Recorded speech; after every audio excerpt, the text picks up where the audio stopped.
Thank you very much, Prem, Dr. Ueda, Mariama-san, Shimadzu Corporation, SSI. It's really a pleasure to be here and to be here again since I was here for the first Global Innovation Summit, and here have the opportunity to even highlight some of the collaborations that came about as a part of that Innovation Summit 2 years ago, the work that we've been doing with Professor Rai.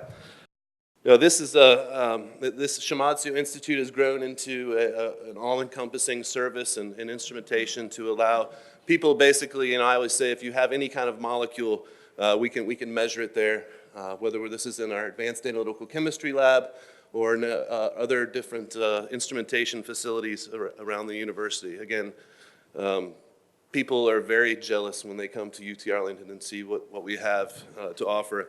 And that has allowed us to attract the best students to do some excellent research that we would not have been able to do otherwise.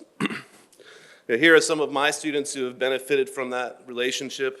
And I just want to give you a kind of quick overview of the things that we've been able to do now with the system. I'm going to talk a little bit about environmental analysis and what we're doing there, some new analytical technologies, and then go into the bioanalytical side where we've been collaborating with Professor Rai recently.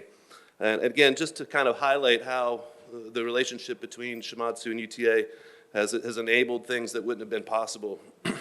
We established this consortium called the Collaborative Laboratories for Environmental Analysis and Remediation as a result of having access to instrumentation that would allow us to now do a very comprehensive job of looking at water, air, and soil quality, especially during the burgeoning process of unconventional oil and gas extraction, which is obviously quite big in Texas, but hadn't been really studied or investigated for its environmental impacts.